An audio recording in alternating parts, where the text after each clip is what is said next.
Assalamualaikum warahmatullahi wabarakatuh. Selamat pagi, siang, dan malam Bapak Ibu serta rekan-rekan sekalian. Ah, saya Rosyadatul Olivia dengan NIM 24323 2024. Terima kasih atas kesempatannya. Saya akan mempresentasikan topik untuk UAS saya yaitu integrasi ESG di industri media and entertainment, di mana topik ini tidak hanya relevan bagi dunia bisnis modern, tetapi juga memiliki dampak luas terhadap keberlanjutan global. Dalam PPT ini, saya akan membahas mengenai peran ESG dalam industri ini, dan juga saya menampilkan profil dari dua perusahaan besar, yaitu Netflix dan ESG, serta perbandingan mengenai strategi ESG mereka, serta juga rekomendasi ke depan untuk kedua perusahaan tersebut. Nah, mari kita mulai dengan melihat pentingnya ESG dalam konteks global. ESG atau dalam konteksnya yaitu uh, environmental, social, and governance telah menjadi elemen strategis yang tidak dapat diabaikan oleh perusahaan modern. ESG kini tidak lagi hanya dipandang sebagai tambahan opsional, melainkan ESG ini bisa sebagai fondasi utama untuk keberlanjutan bisnis dan penilaian penciptaan nilai jangka panjang suatu perusahaan. Bahkan penelitian juga menunjukkan bahwa pengungkapan dan implementasi ESG berdampak positif terhadap kinerja keberlanjutan suatu perusahaan, menurunkan biaya modal, dan juga meningkatkan nilai perusahaan mereka. Nah, uh, namun integrasi ESG juga dapat menghadirkan tantangan. Perusahaan harus memastikan bahwa mereka dapat mengelola risiko seperti jejak karbon tinggi, kontroversi sosial, dan transparansi terkait tata kelola mereka.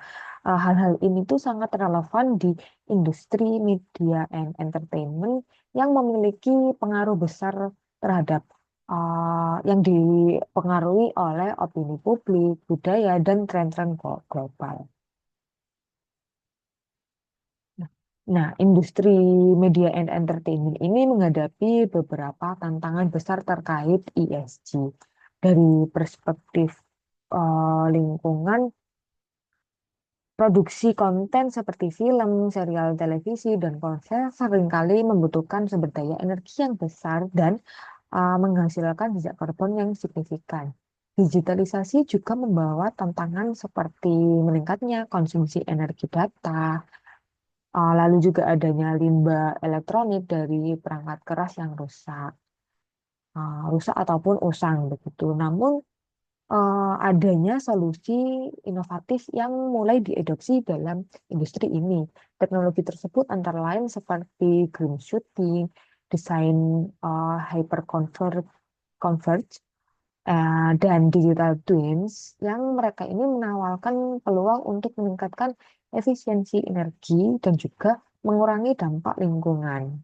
Dari sisi sosial juga adanya isu seperti diversity, equity, and inclusion juga menjadi perhatian utama. Perusahaan tidak hanya harus menciptakan lingkungan kerja yang inklusif, tetapi juga mereka harus memastikan bahwa konten yang mereka buat gitu dapat mencerminkan keberagaman dan merepresentasikan bagaimana kelompok-kelompok masyarakat secara adil. Nah, penelitian juga menyebutkan keberagaman dan struktur organisasi tidak hanya meningkatkan reputasi perusahaan, tetapi juga dapat berkontribusi pada inovasi dan kinerja finansial yang lebih baik. Lalu terakhir, jika kita bahas dari sisi tata kelola, perusahaan menghadapi risiko reputasi yang tinggi. Isu-isu seperti pelanggaran etika, penyebaran informasi yang menyesatkan, atau juga kurangnya transparansi dalam pengambilan keputusan dapat merusak kepercayaan pemangku kepentingan. Oleh karena itu, tata kelola juga merupakan salah satu faktor yang kuat untuk menjadi prasyarat dalam mencapai keberhasilan mengelola risiko ESG. Lalu masuk ke profil perusahaan Netflix, di mana Netflix Inc. adalah salah satu perusahaan terkemuka di industri ini dengan lebih dari 238 juta pelanggan di 190 negara. Netflix telah menjadi pionir dalam industri streaming digital. Netflix menunjukkan komitmennya terhadap ESG seperti menargetkan emisi karbon net zero, mengadopsi energi terbarukan untuk pusat data, dan mendukung keberagaman dalam konten maupun lingkungan kerja. Nah, sebaliknya di sisi lain, Sony memiliki pendekatan yang lebih komprehensif terhadap ESG. Nah, di sini tuh Sony memiliki komitmen untuk mencapai net zero karbon pada tahun 2040 melalui inisiatif Road to Zero. Selain itu juga Sony fokus pada keberagaman, inklusi, dan inovasi sosial, serta memiliki kontribusi pada pendidikan berbasis teknologi di negara-negara berkembang.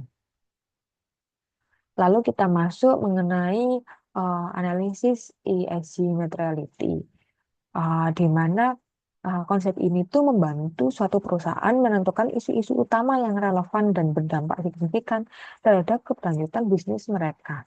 Dalam industri media and entertainment, ESG neutrality mencakup konsumsi energi, keberagaman dalam konten, dan juga privasi data pengguna seperti yang kita bahas sebelumnya kan. Nah, um, uh, lalu selanjutnya ada untuk dari sisi ESG kontroversi di konsep ini mereka ini menitik beratkan kegagalan suatu perusahaan dalam memenuhi standar ESG, di mana contohnya ada seperti emisi tinggi, limbah dan limbah elektronik dari produksi konten, kurangnya representasi ataupun konten yang diskriminatif, adanya juga pelanggaran privasi yang kontroversi ini tuh dapat berdampak pada pengurangan kepercayaan publik dan juga dapat juga meningkatkan risiko operasional suatu perusahaan. Nah, kita masuk ke perbandingan strategi ESG-nya berdasarkan report-report yang sudah mereka publish di webnya pada tahun 2023. Nah, di sini Netflix dan Sony ini menunjukkan pendekatan yang berbeda terhadap ESG. Netflix mengandalkan inovasi digital dan diversifikasi konten, sementara Sony menggunakan pendekatan yang lebih terstruktur dengan target keberlanjutan yang terukur. Pendekatan Netflix ini cenderung lebih fleksibel, tetapi dia ini memiliki kelemahan dalam transparansi rantai pasokan. Sebaliknya, pendekatan Sony itu mencerminkan komitmen yang lebih mendalam terhadap keberlanjutan produk dan operasionalnya mereka. Nah, sebagai kesimpulan, Netflix dan Sony ini memiliki kekuatan dan tantangan yang masing-masing tantangannya sendiri gitu ya dalam mengelola suatu ESG.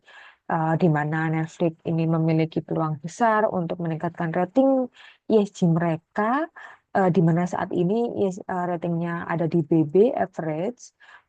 Dia bisa meningkatkannya dengan uh, menggunakan peluang-peluang yang ada dan memperkuat transparansi terkait rantai pasokannya dan juga keberlanjutan operasional.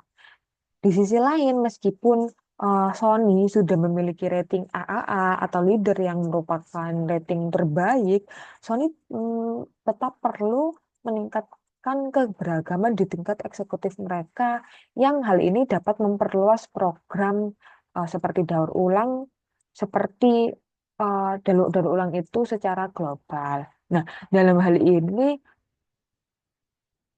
Em, ada juga beberapa rekomendasi untuk mereka yang bisa mereka pertimbangkan. Seperti untuk Netflix. Tadi kan saya menyebutkan bahwa mereka bisa meningkatkan transparansi dari sisi rantai pasokannya kan.